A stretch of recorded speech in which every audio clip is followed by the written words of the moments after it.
Hello guys, in today's video we're gonna check some theorems related to Han-Banach and finally wrap up our chapter on the Han-Banach theorem. So let us look at some general results. We'll start with annihilator.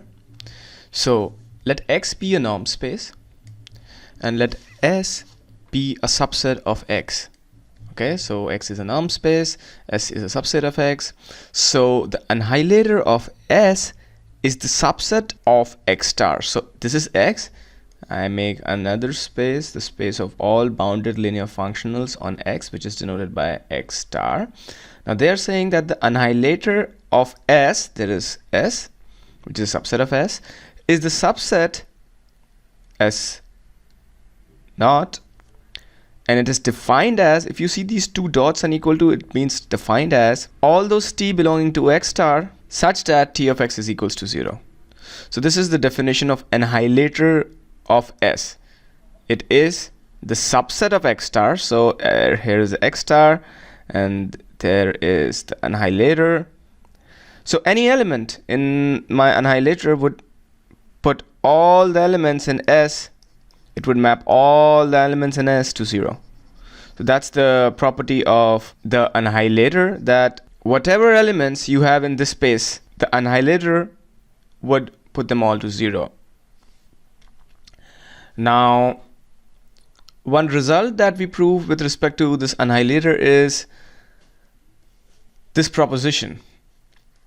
So let X be a norm space, Y be a proper closed subspace of X. Okay, so if you look at the diagram, it looks somewhat like this. So X is a norm space, Y is a proper closed subspace. Then there exists a T belonging to Y naught. So what is Y naught? Y naught is, suppose you have the space X star. This space is all of X star. And now you have a subset which can be written as Y naught.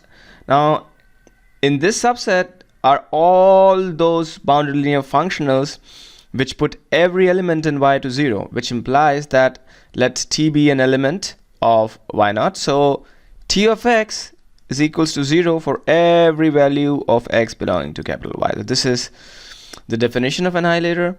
Now what they're saying in the theorem is that there exists a T which maps every element in Y to 0, but T of X is not equal to 0 and X belongs to X complement Y. So X is an element here. So essentially what the theorem is saying, that you have a space X, you have a proper closed subspace Y. Now there exists, that we have to prove the existence of a bounded linear functional which maps every element in Y to 0, and an element in X complement Y is not 0. Okay, so we start the proof with revising the concept of canonical projection. Now, if you remember from the previous video, X to X quotient Y be the canonical projection. So if you have been with me in the previous video, you would remember that I explained the concept of canonical projection. I would do a quick recap.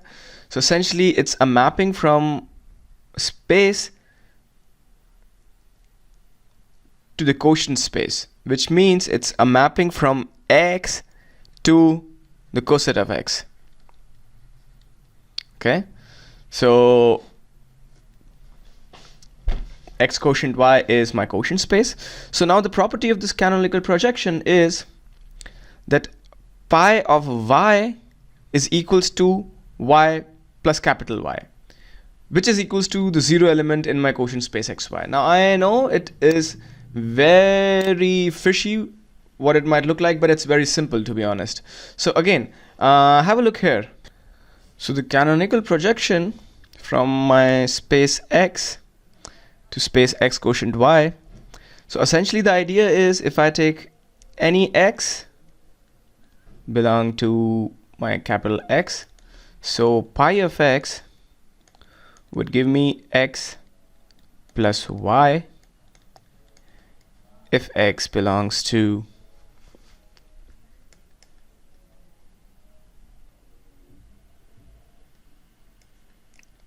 X complement Y. and pi of y is equals to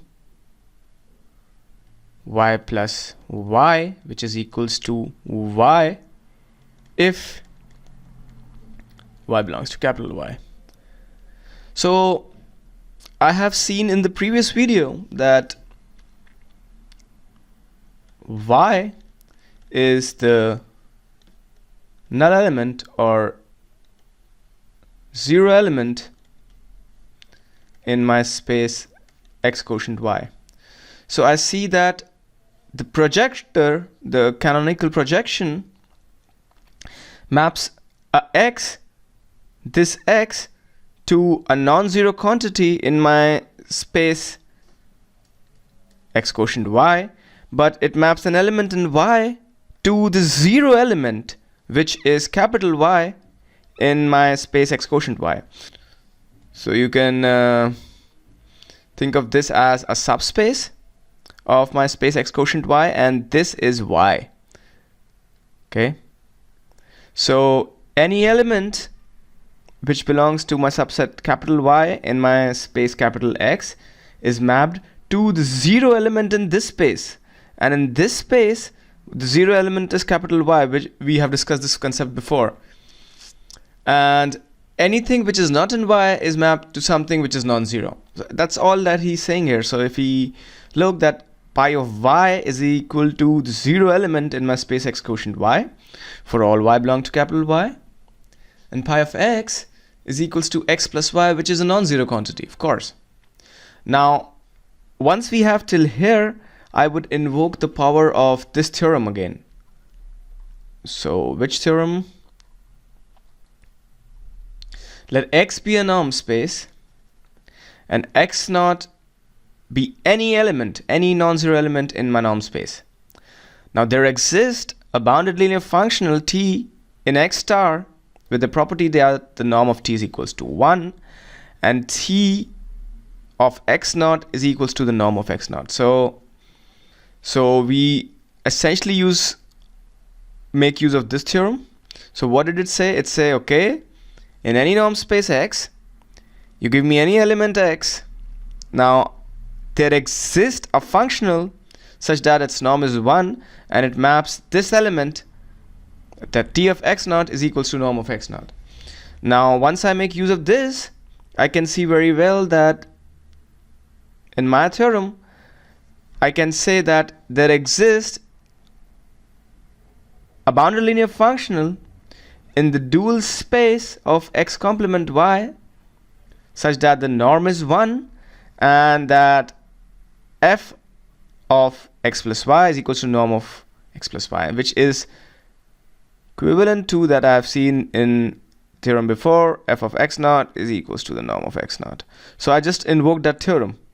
Now what happened that, and in particular, f of pi of x is not equal to 0.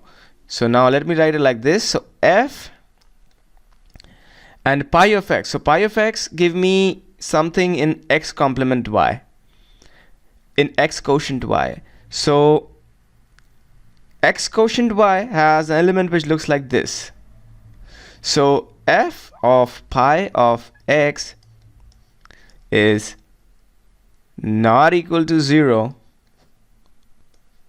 for x belonging to x complement y. But this is 0 f of pi of y. Now pi of y is just capital Y, and f of capital Y is of course equal to 0. Because f of just y, if I just write here f of 0 plus y, it would be equal to norm of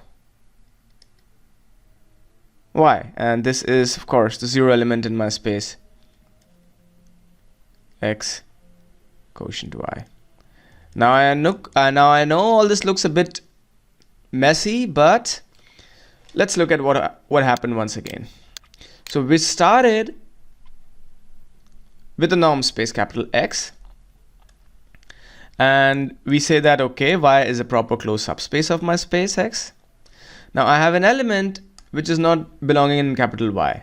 It belongs as X complement Y, saying that there exists a functional, or there exists a T in the annihilator of Y naught such that T of X is not equal to 0, which means that there is a functional which puts every element in capital Y to 0, but T of X is not equal to 0. And the way we prove it is we start by defining the canonical projection. So canonical projection is every element in capital Y is mapped to the 0 element in my space X quotient Y. Okay, and every element in X complement Y is mapped to a non-zero element in my space X quotient Y. Now, once I have this formulation, I can invoke the consequence of the Hahn-Banach theorem to say that, okay, there exists a boundary linear functional in the dual space of X quotient Y such that the norm of this boundary linear functional is 1 and T of X naught is equals to norm of X naught. So in this case, f of X plus capital Y is equals to the norm of X plus capital Y in my space X quotient Y. And now he says that, and in particular, f of pi of X. So from my definition of pi of X that I defined before, if you see here, so pi of X equals to X plus Y if X belongs to X quotient Y, and pi of Y is equals to Y plus capital Y, which is the 0 element in this space. And thus I have proved the existence of an annihilator which is set as f pi such that if I substitute any Y in capital Y, it will be mapped to 0, and if I substitute any X in capital X, which is not a member of Y, it would be mapped to a non-zero element. Now we look at this lemma. It says that let X be a norm space and S be a subset of X. Now span of S is dense in X if and only if the annihilator of S is equals to 0. Now let's unpack it. What do we need to do? We need to look at it this way. So suppose you had a space. Okay, this is space X. Now he's saying that S is a subset of X. So S is a subset. Now the next thing is the span of S is dense in X. So S is dense in X. Now if you remember from before that this whole notion that in dense, or what do we mean by that it's dense in X? So it's dense in X that any element in X can be approximated with arbitrary degree of precision with any element in the span of S. So if I say that the rational numbers are dense in real numbers, the set of rational numbers, the set of rational numbers are dense in the set of real numbers, I mean that any real number can be approximated with arbitrary degree of precision with the set of rational numbers. So that's what we have. So span of S is dense in X. Now if and only if, so I have to prove two things. I have to prove in one direction and the other direction. If and only if the annihilator of S is 0. So let's now suppose that span of S is dense in X. So if this is dense in X, now choose a T which belongs to the annihilator of S. And from a previous corollary, I have seen that this annihilator of S is equal to the annihilator of span of S is equal to the annihilator of closure of S is equal to the annihilator of, if I remember it correctly, it was like this. The only subtle difference that we need to make in this is it should be like this, the closure of the span. So all these are same. Okay, they're very elementary proof why they are the same. I would leave it to the reader. If you have some doubts, leave it in the comments. I would post a proof later. So now I have that span of S is dense in X. Now if I choose a T which belongs to the annihilator of S naught, it also belongs to the annihilator of span of S. Now T vanishes on a dense subset of X. it vanishes on the whole of X. Why does this happen? Well, this is because of the continuity argument. And if it vanishes on the whole of X, then annihilator of S is equals to 0 because it maps everything in X to 0. So it must be 0. And in the other direction, we start that now suppose span of S is not dense in X. Now if it's not dense in X, then we have a closed subspace. So if I close it, this is the closure, and I say that it's x0, a set x0, so that there exists an element in X complement x0. Okay, and hence there exists a T which is an element of X star with T belonging to the annihilator of x0, and T of X is not equal to 0. It follows that the annihilator of S is not equal to 0. Why? Why is it not equal to 0? Because if you see, this T maps everything. So I had a set S, took the span of it, and I closed it, and I called this x0.